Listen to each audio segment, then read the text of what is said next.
Welcome to the Den, the Dark Entertainment Network. I'm the Gothic Rose, and this is the dark tale of the day.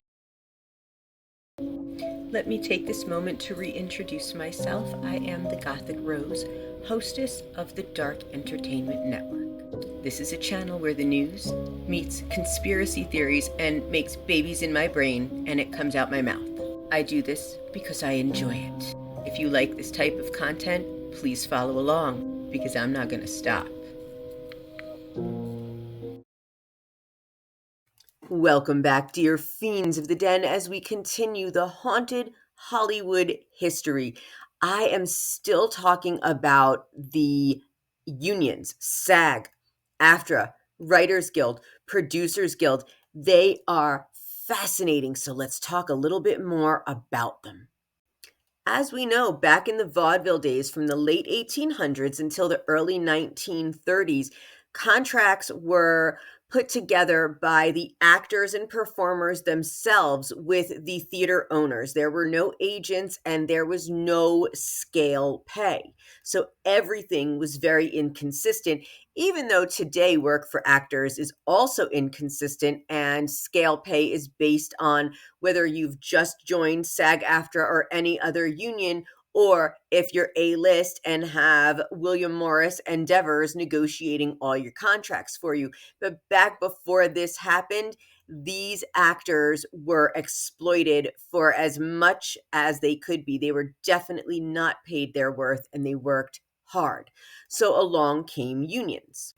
SAG was originally founded in 1933, and AFTRA was founded in 1937, but on March 30th, 2012, they joined forces creating SAG-AFTRA, which made the union stronger.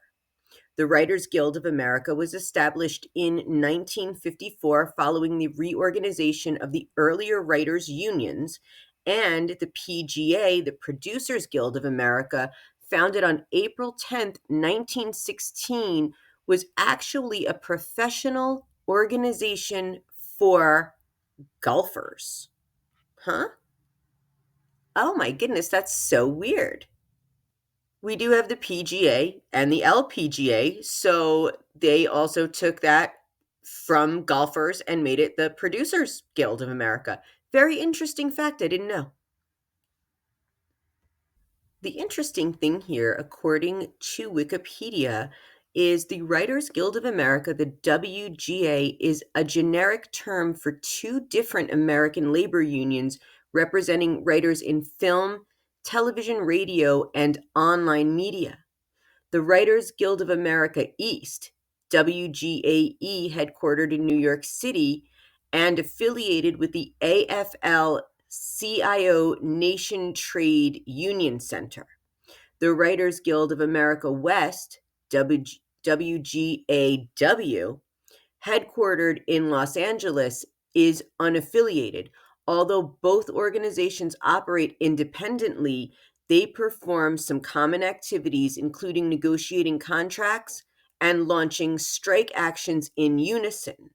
So now there was a blind item recently with this whole It Ends With Us drama with Ryan Reynolds, Blake Lively, Justin Baldoni, about that rooftop scene that supposedly Blake Lively wanted a shot at writing, but she admitted was written by Ryan Reynolds. The texts date back to April of 2023. The writer's strike did not start until May of 2023, but it's widely known that Ryan Reynolds worked on that scene during the strike.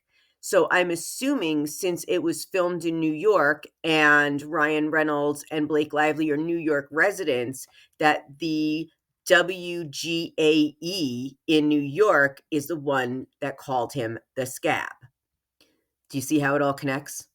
Organizations of the Writers Guild of America were established by 1954 after the merging of groups from other writers' labor unions. The Authors Guild, AG, was originally founded in 1912 as the Authors League of America, ALA, to represent book and magazine authors as well as dramatists. In 1921, The Dramatists Guild of America split off as a separate group to represent writers of stage and later radio drama.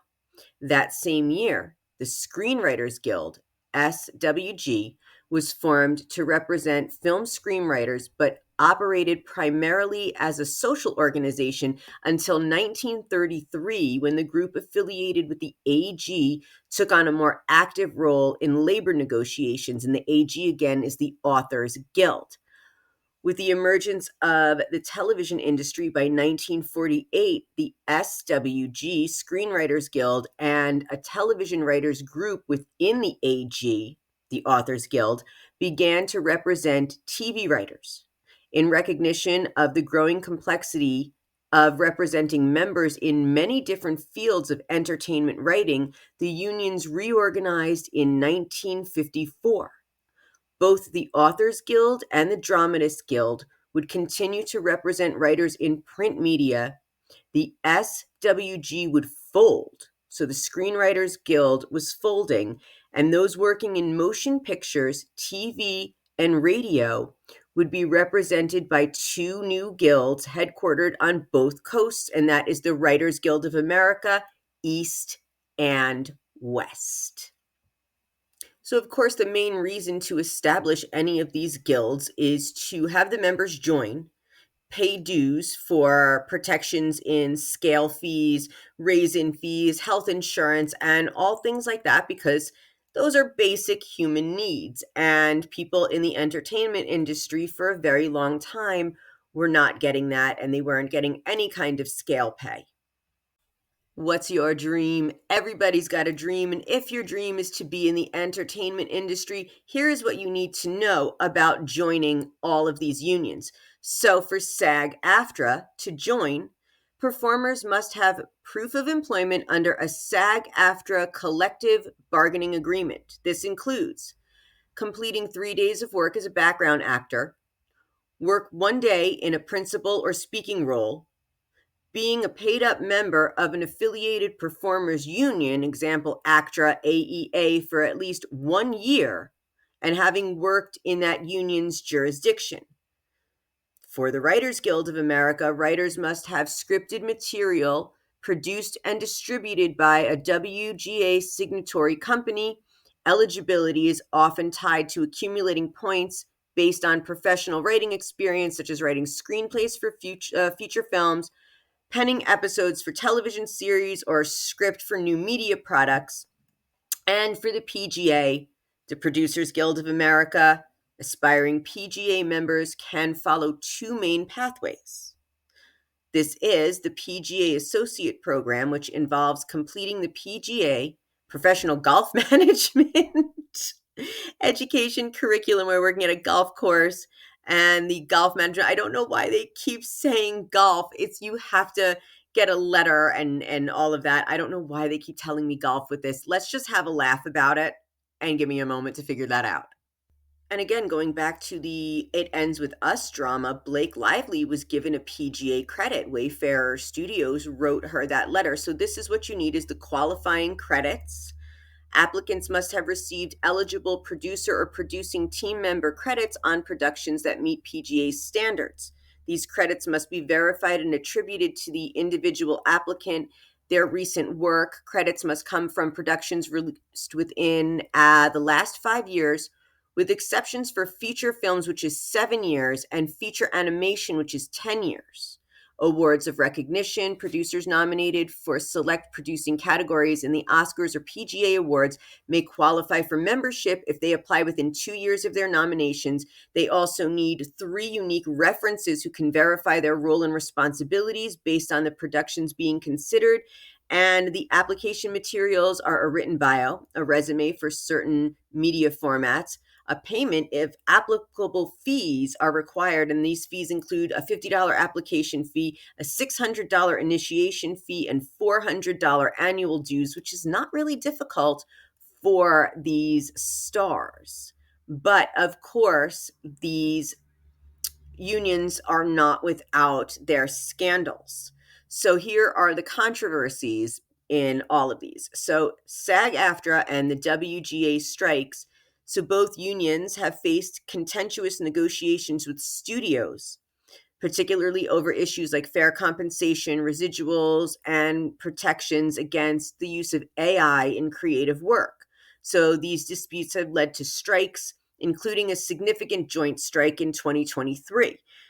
Actually, I remember going to the opening of the Borscht Belt Museum in Ellenville in 2023, and Fran Drescher, who is the president of SAG-AFTRA, was actually supposed to be there. I think Jerry Seinfeld was also, but because of the strike, they couldn't make their appearances. Maybe one day they will. Now, of course, there's the Producers Guild of America with the Weinstein scandal, and they took action against Harvey Weinstein following allegations of sexual misconduct, and this led to Weinstein being banned for life from the guild and prompted the PGA to establish guidelines that combat harassment on set. Again, it all comes back to Blake Lively and her bullshit, right? Because there was no harassment on that set. These things were put in place because of performers who were getting screwed from the early 1800s through the early 1930s, or late 1800s, through the early 1930s. And they needed to form these guilds to make sure that people were protected. But what we've seen in recent years is that people can take all of these things and twist them and use all of these rules to their own advantage. And with that, if you enjoy this content as much as I do, please like, subscribe, hit that bell, and leave a comment. And thank you for joining me in the den.